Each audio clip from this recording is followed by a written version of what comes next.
Bagfuel, baby. I know you like to get dripped out a lot, man. So pause. Who's your top 3 designers right now you fucking with? Top three. Yeah. My homeboy from Memphis, his name Chaz. He got a brand called Don't Let Mom Find Out. My other homeboy from Memphis, his name Drip. He got a brand called Too Rich to Care. And third, the Starks family, Chrome. I fuck with them. Chrome? Mm-hmm. What'd you feel about niggas that wear the fake jewelry? On you. Fake it till you make it. That's it. It's on you. Don't stand by me, though. What do you do to ensure that you don't get, hoodwinked with your jewelry and shit like that? Because there's been so many stories about, jewelers selling fake watches. And They know who to try, though. Like, they know who to, like, you know what I'm saying? And then, like, every jeweler I dealt with, like, they know, like, I know jewelry. Like, cards and jewelry, I know this shit like the back of my hand. Like I got a real, like, obsession with this shit. So if I'm gonna spend, like, high dollars on this shit got to be what you say it is. You get what I'm saying? What's the most you spent for a piece? A piece? A piece of jewelry. This chain I got on the way from Elliot. How much is it? I ain't got my phone. I'm gonna show you the invoice. Off the camera. So you won't think I'm playing. Nigga. Like he said earlier, you ain't. I like 300 though, I ain't gonna lie. Oh, And 300 to that? so you did the 70-30, not a 90-20. Yeah. You did This one 70-30 on the This chain. was just rewarding myself. Do you ever get tired of the jewelry? Do you ever get enough? I got enough now. I try not to buy this shit. What did you have to work on yourself when you said you took time from the music and entertainment? Like, because some people work on their body, work on their thought process. What is the things you identified you had to work on? I had to work on my mentality. Because it's like, I was moving backwards again. I was getting back on some young nigga shit, basically. You know what I'm saying? I'm still a young nigga, but I'm saying, I know what you mean. Started thinking dumb, basically. So I like, man, I'm bullshit. Let me get right, bro. What kind of advice do you give to, like, would you give, like, the kids in Memphis, man, to try to clean their act up, man? How can they become Key Glock? Don't become Key Glock. Don't be like me. Because there's plenty of kids trying to make it out of the situation you probably was in, you know what I'm saying? Like, yeah. And they probably think it's not possible. They ain't even say the normal, like stay in school. That shit don't work.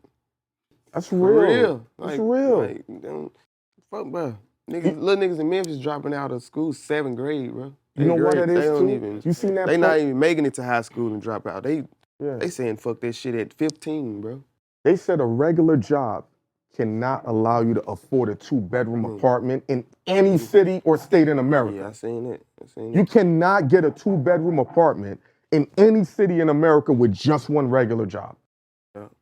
So I don't deny you saying, yo, the school shit ain't working and kids are just going to go get it. So it's like, it's hard to tell them, like, you don't need to be selling this, you don't need to be doing this. It's like, that's all they know, because that's their income, It's a survival. And it's fucked up, but, because I was them before, you know what I'm saying? And I understand it. I ain't want to hear that shit a nigga telling me don't do it. I'm like, But is there anything somebody could have done for you in that situation besides just give you money? Is there anything that they could have done for you? What? Yeah. What could that As soon have as I got out of jail, Dolph like, bro, come move to Atlanta. That was the turning point. How long you in jail for? 45 days. Yeah, like 45 days. You like, I'm good, man. I probably would have just been getting out last year or some shit. They offered me 8 years. How'd you get around that? 80%. At court, didn't nobody show up, so at preliminary hearing, didn't nobody show up, so they ain't have like no evidence or proof to say, you know what I'm saying, I did anything, which I didn't, but they let me go. What's that feeling like knowing you can look at everybody that's jamming you up and you like, Man, I'm like, I gotta get the fuck up out of here, cause I know me, you know what I'm saying? I'm like, at that time, I'm like, it's best for me to just go on road. What were you thinking in jail during that 45 days, facing 8 years? One day is Man, too I much. gotta get the fuck up out of here. This shit boring. This shit ran nigga crazy, bro. I ain't gonna lie. Shit bored. But you see them jail niggas going crazy on Facebook and the gram bagging bitches, having Jordans on. They dressing like you, Glock. They cool, but that shit ain't fun. Yeah, No, of course that's why I be telling people they only making it might seem look like like it's it, cool but in that there. shit It's ain't- not. nah. It's not, my nigga. It's just like with the weak. poverty. Us black people, and I'm gonna say this and I'm done. Yeah. The reason why niggas ain't got problem with staying inside the hood, because we done glorified that shit and made being in the hood sexy. Somehow, some way, coming back is making it sexy. We're telling people, yo, when I had the pissy floors and the shit on the floor, that's what motivated me, nigga. When I go down to the projects now, and you know, Han, when I went to Shorty crib, Yeah, I said, I grew bro. up in the hood. I said, I'm never going back to her crib again. You going upstairs, there's shit everywhere, it's fiends, and all. One of the baddest bitches in the entire United States, nigga, is living in this shit that looks like the Carter, right? And I'm saying to her, no. Super cool. But I'm that saying ain't- to but her that though. that shit is depression. I'm saying to the point of that shit is depression. Yeah. And the kids is coming from on first grade, second grade, fifth grade, and nigga, that's all they see. And we're But you telling ain't them do that's the hot but shit. You ain't do nothing wrong. You seen Cam had to take the girl's slippers and run out the hood. You didn't see that video? Yeah, you see that video. Nah, I see Yo, he like, yo, this bitch took my clothes.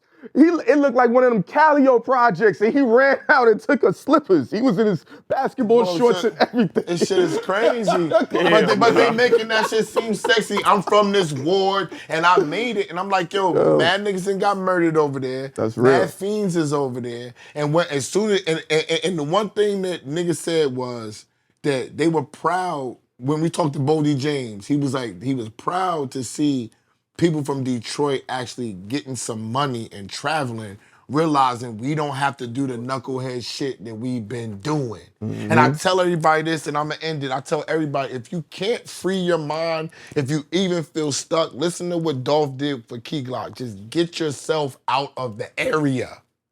Go someplace else. Okay? When I went to college, it was the worst thing. My mother signed my paperwork, came and forced me to college. It changed my outlook and it changed my life. I got a chance to travel and go to Atlanta and see girls out there, go to California, be like, this is really real. I thought California was fake when I was growing up because we watched the games on and it was Magic Johnson coming to games and it was daylight, but it was dark here. Yeah. I said, this shit is fake. I thought I was living in the Truman Show until I started traveling and understanding the different ways of life around the country and around the world. Traveling will change your life and outlook on everything.